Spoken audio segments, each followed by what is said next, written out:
Good day everyone and welcome to Anatomy Simplified. Today's topic is going to be on the external carotid artery, its branching and orientations.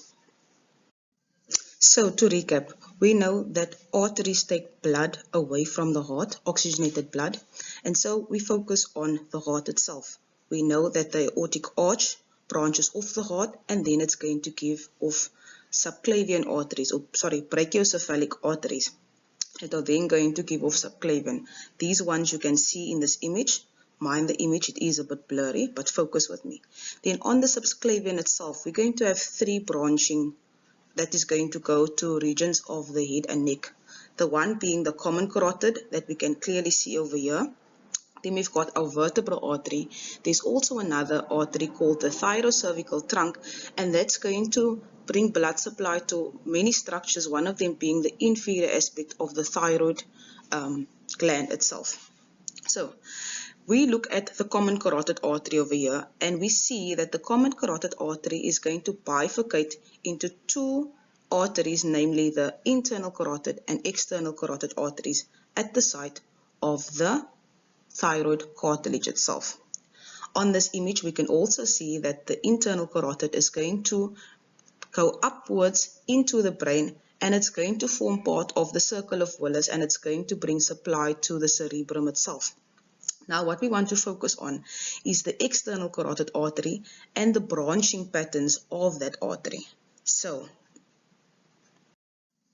there are a number of mnemonics and visual aids that can help us to remember the various branches. So a common one that is often used is this mnemonic reading. Some attendings or anatomists like freaking out poor or potential medical students. And that basically gives us the branching of the external carotid from the most inferior aspect to the most superior. So we have the superficial temporal, ascending pharyngeal, the lingual, we've got also the facial artery, then our occipital, so one goes to the posterior aspect, occipital, and then we've got our posterior auricular, called that because it runs behind the ear, and then we've got the maxillary, and the maxillary is the one that you're going to be focusing on a lot, especially its minor branching.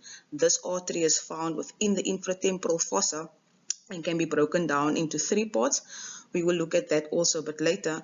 And then the most terminal one would be the superficial temporal that we can also see in the schematic over here. For the Afrikaans students, I came up with another mnemonic or a guide to help you. So that one is salve op ma se tempels, and I inserted an image of a granny or ma over here. And so this mnemonic or this aid is also going to help with memorizing the orientations of the various branches, as you will see right now. Okay, so we're going to be using the Afrikaans aid, which reads salve op ma se tempels again.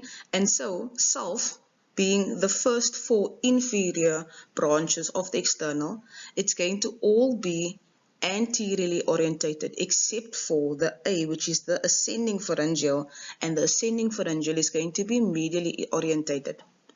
For op, that's going to be two posterior, so both the occipital and the posterior auricular is going to be posterior, and that makes sense because we find that when this branching happens, the branching happens from for the common carotid at the site of the thyroid cartilage. We have the branch going upward, and then it goes posterior to the occipital region of the head and then behind the ear. So OP, both of those are posteriorly orientated arteries. Then there's two terminal ones again, so maxillary artery, and then also the superficial temporal. And here we can clearly see that the maxillary artery again runs at the site of the infratemporal fossa. So that one is terminal, and then the most terminal one being the superficial temporal, and we can see that that covers the temple region going all the way up to the midline of the skull. So what I also want you to notice is in this schematic over here, at the site of the brachiocephalic, we've got the name called the innominate. And so what I want you to remember is that the words innominate and brachiocephalic can be used interchangeably for both the arteries and the veins that run alongside them. So that sums up the external carotid artery and the branches. I hope that you will find this resource helpful. Thank you.